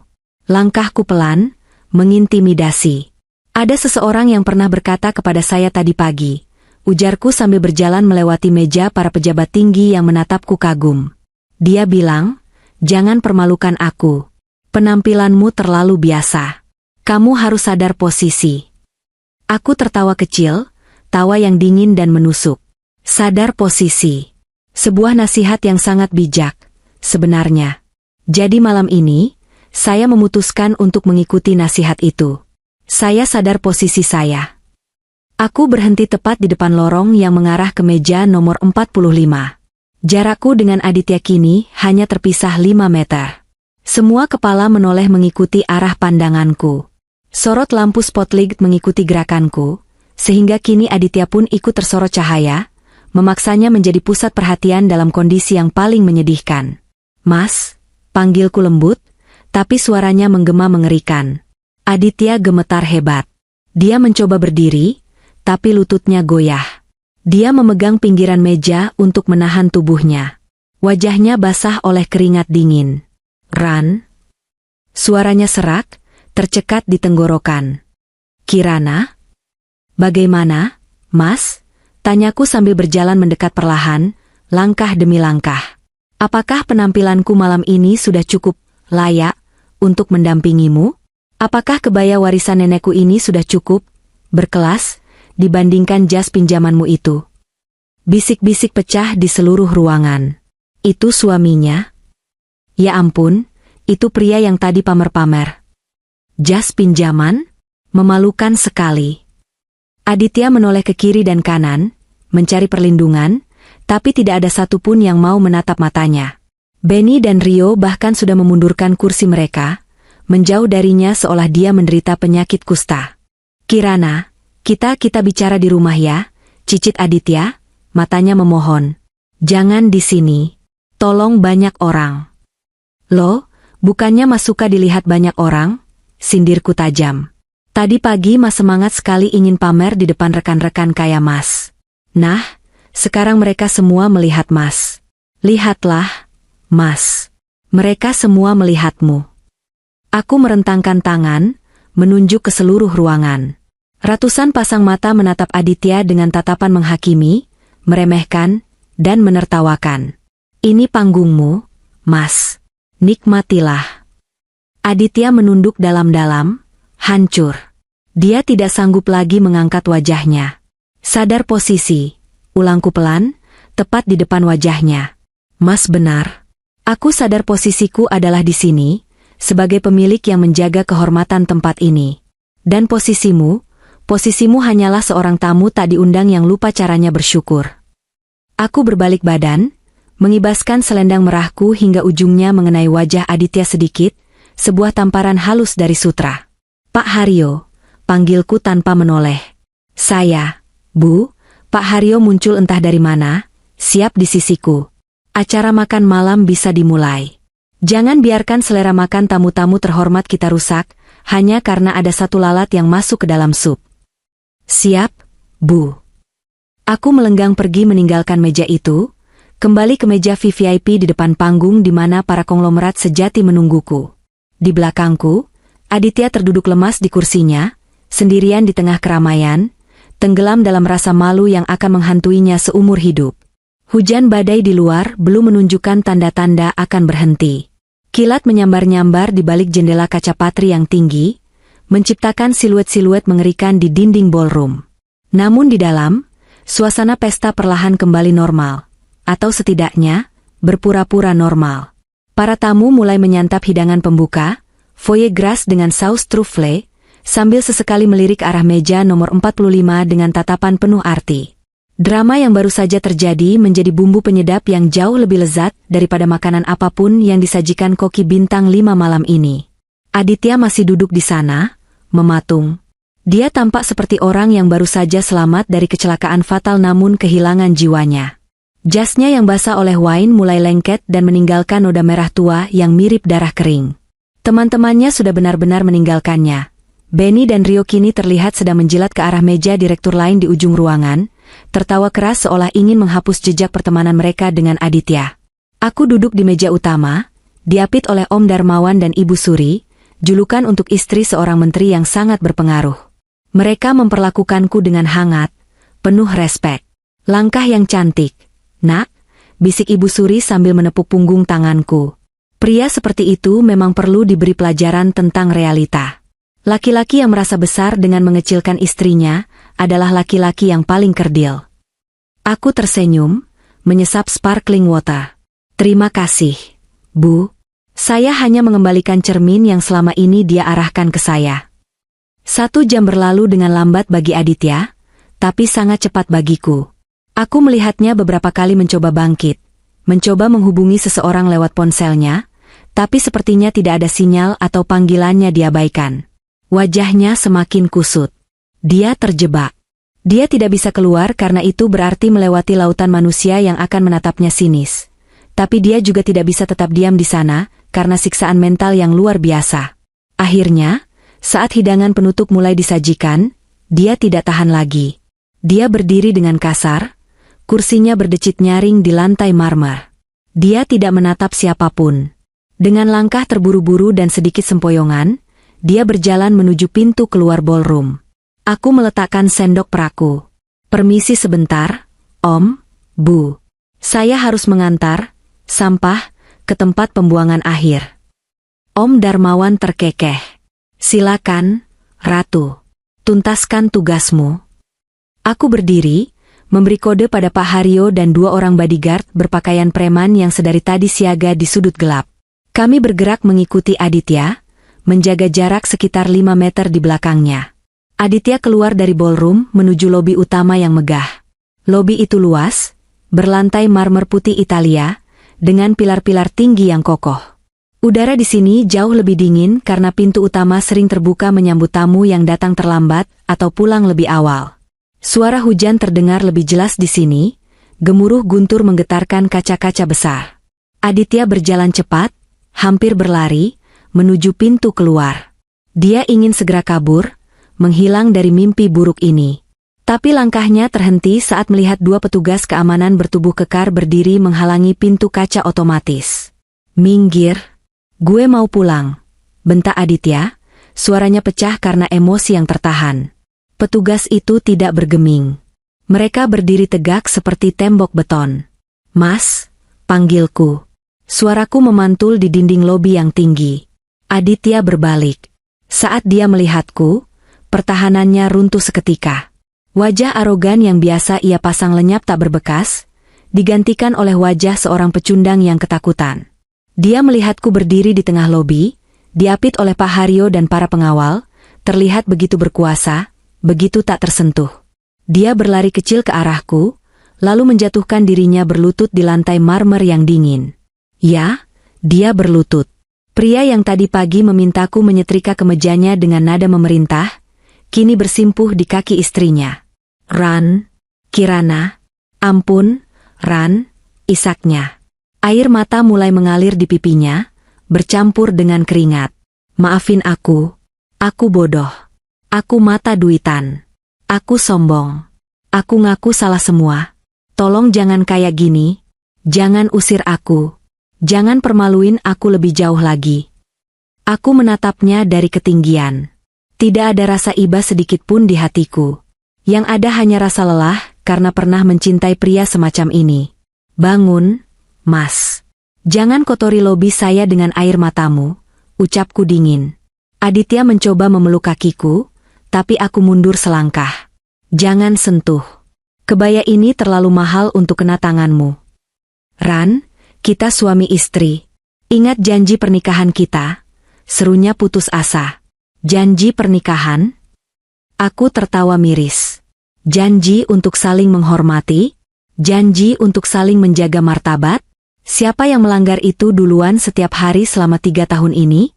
Siapa yang bilang istrinya biasa dan memalukan? Aditya terdiam, napasnya tersengal-sengal. Dengar, Mas, aku mencondongkan tubuh sedikit. Mulai detik ini, aksesmu ke semua fasilitas Bratayuda Group dicabut. Rumah di Bintaro? Itu milik perusahaan atas namaku, besok kuncinya akan diganti. Mobil? Itu aset kantor yang kamu pakai, besok akan ditarik. Kartu kredit tambahan? Sudah aku blokir permanen tadi pagi. Mata Aditya membelalak. Jadi aku nggak punya apa-apa. Kamu punya apa yang kamu bawa saat kita menikah dulu? Ijazah S1 MU dan ego yang setinggi langit itu. Silakan bangun lagi dari nol. Buktikan kalau kamu memang manajer investasi sukses, tanpa bantuan fasilitas dariku. Pak Haryo melangkah maju, menyerahkan sebuah payung hitam lusuh, jenis payung murah yang biasa dijual di pinggir jalan, kepada Aditya. Apa ini? Tanya Aditya bingung, masih dalam posisi berlutut. Fasilitas terakhir dari The Heritage Club untuk mantan anggota, jawab Pak Haryo datar. Di luar hujan badai, Pak. Taksi online tidak bisa masuk ke area lobi karena Bapak sudah di blacklist dari sistem keamanan kami. Bapak harus berjalan kaki sampai ke gerbang depan, sekitar 1 kilometer dari sini. 1 kilometer? Hujan badai begini? Kalian gila? Aku bisa sakit, teriak Aditya histeris. Dia bangkit berdiri, wajahnya memerah lagi karena marah. Bukankah tadi pagi Mas bilang, hujan itu bikin mobil kotor, bikin ribet?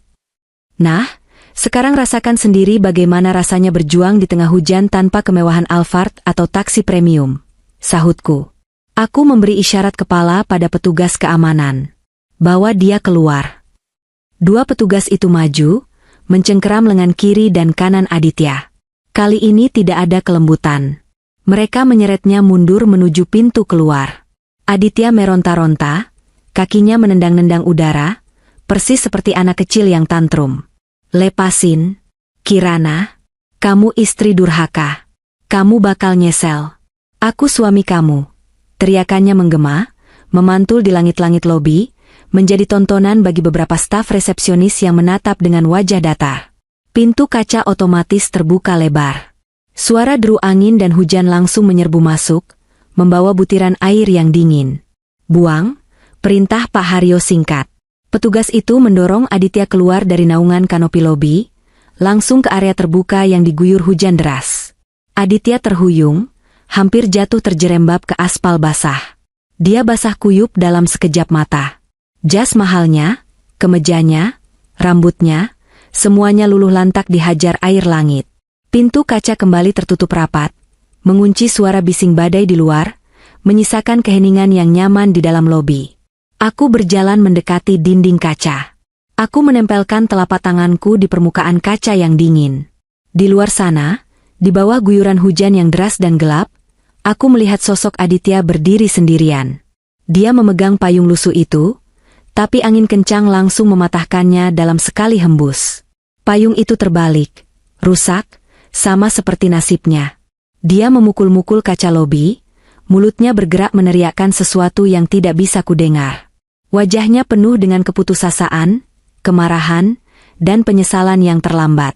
Dia terlihat begitu kecil, begitu menyedihkan, begitu tidak berdaya melawan alam dan nasib yang ia ciptakan sendiri. Melihat pemandangan itu, suami yang dulu begitu angkuh, yang selalu merasa dirinya raja, kini berdiri menggigil seperti tikus got yang terbuang, sesuatu meledak di dadaku. Bukan tangis, bukan amarah, tapi tawa. Awalnya hanya kekahan kecil, lalu berkembang menjadi tawa lepas. Tawa yang datang dari perut, tawa pembebasan yang sudah tertahan selama 3 tahun. Hahaha. Aku tertawa melihatnya terpeleset saat mencoba berlari mengejar mobil tamu lain yang lewat. Aku tertawa melihatnya disiprat air genangan oleh mobil yang melintas. Aku tertawa melihat karma bekerja dengan begitu presisi, begitu artistik, begitu memuaskan. Hahaha. Tawaku menggema di lobi kosong itu. Pak Haryo tidak menegurku, dia hanya tersenyum tipis, membiarkan majikannya menikmati momen kemenangan ini. Mas, mas. Ucapku di sela-sela tawa, air mata tawa menggenang di sudut mataku. Katanya mau sukses? Katanya mau validasi? Sekarang alam semesta sedang memberimu validasi bahwa kamu itu nol besar. Aku berbalik membelakangi kaca, membelakangi masa laluku yang basah kuyup di luar sana. Aku merapikan kebayaku, mengangkat dagu tinggi-tinggi. Ayo, Pak Haryo. Kita kembali ke dalam. Pesta belum berakhir, dan saya baru saja mulai menikmati hidup saya. Ujarku dengan senyum lebar yang tak bisa disembunyikan. Aku melangkah meninggalkan lobi dengan hati yang seringan kapas, diiringi suara guntur yang seolah ikut bertepuk tangan merayakan kebebasanku. Karma memang kejam bagi mereka yang pantas mendapatkannya, tapi bagiku malam ini,